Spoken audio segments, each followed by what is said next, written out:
भारत के सबसे पक्के दोस्त और सबसे पुराने रूस ने नया फाइटर जेट बनाया है, जिसे 5वीं पीढ़ी का स्टील्थ लड़ाकू विमान कहा जा रहा है। इसका नाम Su-57E रखा गया है, जो सुखोई 57 का एक्सपर्ट वर्जन माना जा रहा है। अब तक रूस इस लड़ाकू विमान के लिए विदेशी ग्राहक खोज रहा था।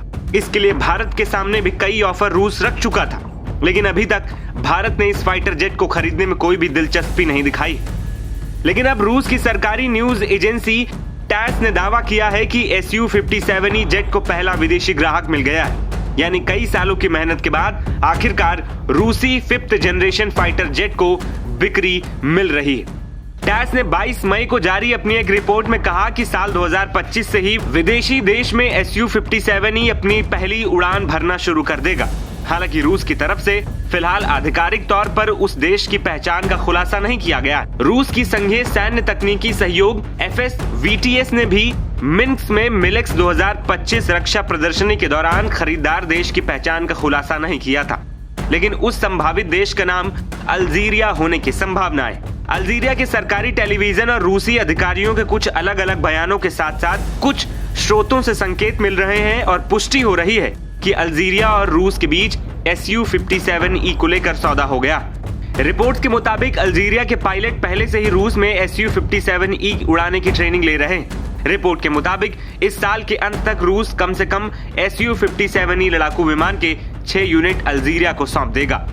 रूस का Su-57E फाइटर जेट दुनिया के सबसे एडवांस्ड फाइटर जेट्स में भी शामिल है। इसे राफेल का बाप भी कहा जा रहा है। ये Su-57 का एक्सपर्ट वर्जन है, यानी इसे बेचने के लिए तैयार किया गया है। Su-57E को रूस की यूनाइटेड एयरक्राफ्ट कॉरपोरेशन यानी कि UAC और सुखोई ने मिलकर विकसित किया है। इसने पहली उड़ान 29 जनवरी 2010 को भरी थी।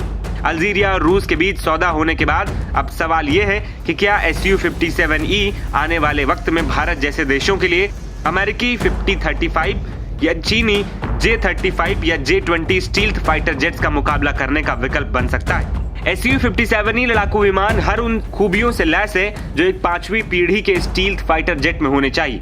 इसमें स्टील डिजाइन है, जिसकी वजह से आधुनिक रडार से इसे डिटेक्ट करना काफी मुश्किल होता है, जिससे ये दुश्मन के डिटेक्शन से बच सकता है। इस फाइटर जेट में लगने वाली R-37M मिसाइलें 400 किलोमीटर तक टारगेट को निशाना बना सकती। यह हाईटेक मिसाइल सिस्टम के हिसाब से डिजाइन किया गया है। यूरेशियन टाइम्स की रिपोर्ट बताती है कि रूसी सैन्य विश्लेषक इगोर कोरोचको ने स्पुतनिक को दिए बयान में कहा है कि भारत को Su-57 MKI का मेड इन इंडिया वर्जन लेना चाहिए।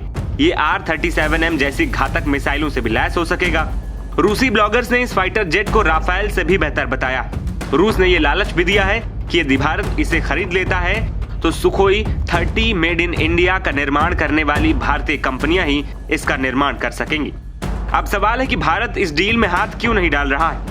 दरअसल भारत पहले रूस के 5th generation fighter aircraft project का हिस्सा था, लेकिन बाद में भारत ने फाइटर जेट की अधिकतम कीमत को लो परफॉर्मेंस को जानते हुए प्रोजेक्ट से बाहर आने का फैसला किया। अब रूस इसी फाइटर जेट को फिर से भारत के सामने पेश कर इसे खरीदने का ऑफर दे रहा है, लेकिन अधिक कीमत और कम परफॉर्मेंस के कारण भारत इस डील में हाथ नहीं डाल रहा है। फिलहाल सबकी निगाहें एक बार फिर भारत और रूस के रिश्तों पर होंगी और देखना यह होगा कि भारत इस जेट को खरीदता है या फिर नहीं। NBT ऑनलाइन की रिपोर्ट।